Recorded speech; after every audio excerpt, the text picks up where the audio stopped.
RimWorld is a game about helping a group of crash-landed survivors survive on a random planet, with the eventual intent of building a ship to leave.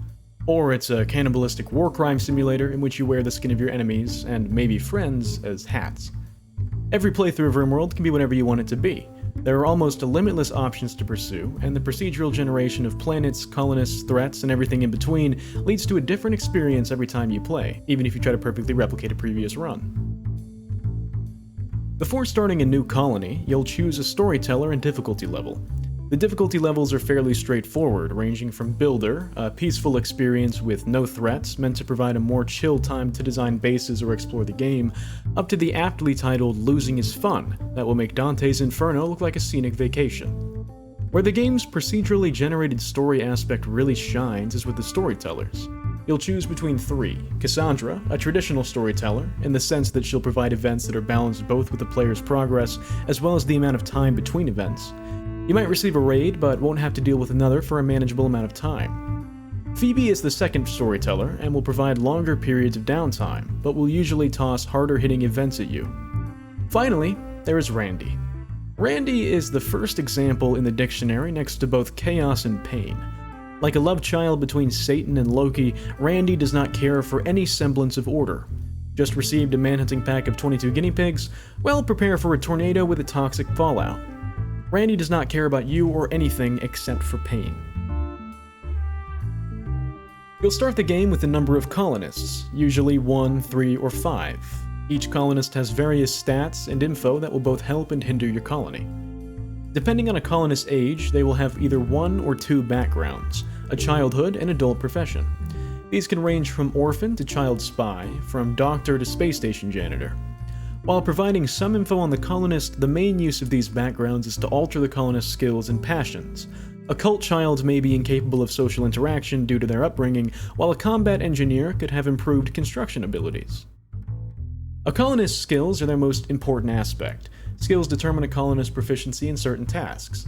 A higher intelligence leads to faster research speed, while a higher shooting ability leads to better shooting abilities. You get it. If a colonist doesn't utilize a skill, it will slowly lose experience, and the skill level will decrease. As colonists perform tasks, the skills used to gain experience, and eventually increase up to level 20. Passions alter the rate of experience gain. Having no passion causes a colonist to gain experience at 35% of the max rate, while having double passion in a skill restores experience gain to its full capacity. Traits alter various aspects of a colonist's personality. Some traits are work-based and will provide the colonist with a faster or slower work speed, while others can cause a colonist to hate drugs, love to be cybernetically altered, have an annoying voice, or have an insatiable thirst for murder. All of these factors combine to create your colonists, be they a ruthless fighter, a brilliant inventor, or a pampered glitter world aristocrat who can do absolutely nothing productive and sets fire to anything they see as soon as they detect a slight draft in their bedroom. NPCs in RimWorld are most commonly affiliated with one of the various factions around the Rim. Tribals fall into one of 3 tiers: those that don't care about you but could, those that don't like you but could, and anger. Gentle tribes will be open to trade and are easier to sway into friendship. Fierce tribes are initially hostile but can become friendly via gifts or assistance.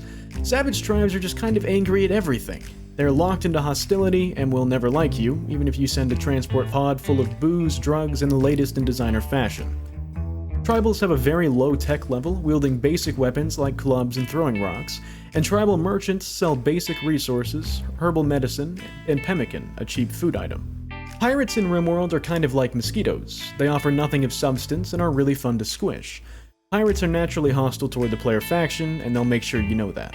They generally have a low to mid-tier tech level.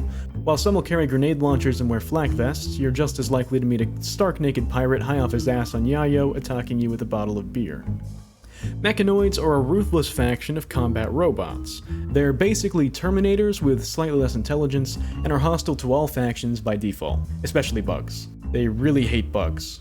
You know, if it wasn't for the fact that they're always angry and some of them shoot fucking fire, I wouldn't be opposed to mechanoids. While they're able to shoot fire, they're also completely impervious to the stuff, so no, there really is no use for that pissed off pyromaniac. Mechanoids can be a very deadly early game threat, but can also be deconstructed at a machining table to provide valuable endgame resources like plasteel and advanced components. Or you could just pile them outside your base and stand atop them, pretending to be Will Smith at the end of iRobot. I think that's how it ended. It's been a while. Outlanders are like you, but probably with less organ harvesting. They tend to be neutral and can be both angered or allied based on the actions of the player colony. Outlandish raiders will usually come equipped with various firearms and grenades while wearing flak jackets, armor, and probably bowler hats.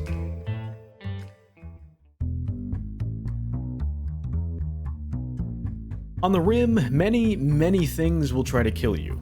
Some will be external threats, while others internal, and still others sent by Mother Nature to wreak havoc on whatever you've been able to cobble together. You might face a normal raid with enemies appearing on the outskirts of the map and immediately zerg rushing any opening in your defenses. Or they might stand around for a day and a half, then walk half a mile around a mountain pointlessly, only to be eaten by a hungry iguana. You could face a drop raid, which consists of a bunch of enemies dropping straight into your base, wantonly crushing beds and blowing up chem fuel stockpiles until they decide to run away with an end table and your favorite LMG. You could face a siege, during which a group of enemies will drop on the outskirts of your map, build some mortars, and shell your base until they run out of food, ammo, or you wipe them out with your elite death squad of boom rats. A manhunting pack of chinchillas could arrive. Don't be fooled, they may look cute, but they're ruthless. I'm sure you're thinking, oh thank God, Yed hasn't mentioned those mechanoids at all. Well, have I got some bad news for you. Not only can mechanoids arrive as a normal or drop raid, they can also drop a mech ship chunk. This glorious piece of asshole will either emit a psychic drone to make your colonists upset, or it will begin to destroy all plant life around it, increasing its radius until all the green on your tile is gone. Plus, it gets its own group of mechanoid guards. These guys will make sure no living being can get close to the ship chunk without momentarily regretting its decision before being blasted with the holy fires of steel. Infestations occur when a group of bugs gets a little too rambunctious underneath a mountain and decide to come party, or get a little too angry at you for drilling underground for steel. Various bugs will spawn, along with hives that will create more bugs. The best method to deal with these is exactly how you would handle them in real life: burn them with fire. Diseases can occur with or without reason. Some infections will occur when a wound is left untreated, but others, like malaria or the plague, can occur with no cause, though different biomes can increase the risk of contracting them. Most diseases will cause a reduction in a pawn's ability to function, reducing their manipulation or speed or increasing their tiredness or hunger. Every disease has a different tending requirement, with better surgeons and medicine helping to cure a colonist quicker. Administering penoxycycline to your colonists every 5 days can help prevent diseases from being contracted. Except fibrous mechanites. Fibrous mechanites just stay until they feel like leaving. Bunch of freeloaders. Various weather and atmospheric events can occur at any time. Some are less deadly, such as an eclipse that will disable solar panels and outdoor plant growing for a few hours or days, or a simple snow or thunderstorm. Other events can be far more deadly.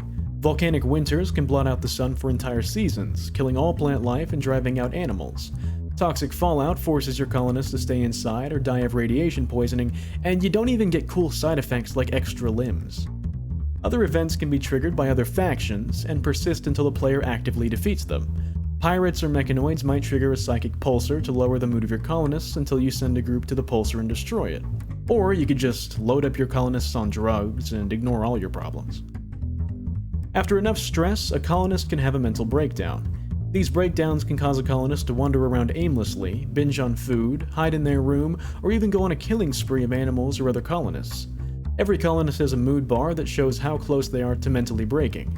Providing better accommodations and fulfilling a colonist's needs will help prevent mental breakdowns. Or, again, drugs can solve a lot of problems. To combat the myriad of threats you will face on the Rim, your colonists can perform research to discover new sources of power, new weapons and items to produce, and ways to augment themselves to perform tasks better. Researching takes time and is dependent on the intelligence of your colonists. Many research items are locked behind others, so it's wise to plan your research before diving straight into discovering every technology, though it is tempting. Research will take your colony from a fledgling band sharing a few shirts and a knife to a powerhouse overflowing with wealth, able to crush any and all who dare stand against you. Eventually, it'll even take you to the stars. While RimWorld lets you create any story you can imagine with any possible outcome, there is an official ending to the game: escape. After enough time and research, your colony will have the means to build a ship to leave the forsaken planet you've spent so much time on, though it's not quite that easy. You'll need an AI persona core, which can be obtained by purchase from a trader caravan. This is somewhat rare and will be expensive, but will allow you to avoid the tedious second option. Early on in the game, an AI will contact you with the location of a crashed ship. This will be located hundreds of tiles away from your settlement, but will provide you with a ship to escape the planet. Some repairs may be necessary to fix the ship, but it will be significantly cheaper to accomplish versus building one from scratch. Regardless of whichever option you choose, you'll have to defend the ship for one full season, 15 days, during which time many raids will occur on your location. If you survive the tribulation without losing critical ship parts, you'll be able to launch the ship and finish the game, returning to the stars to find a glitter world full of riches, or to eventually crash land on a new planet and start the whole cycle over. I hope you enjoyed this semi-informative overview of RimWorld. If there are any specific mechanics, mods, or other aspects of the game you'd like me to cover, feel free to let me know. And if you'd like to join in on some interactive RimWorld shenanigans, I stream using the Twitch Toolkit and Puppeteer mods at twitch.tv/theyed_. Thank you for watching.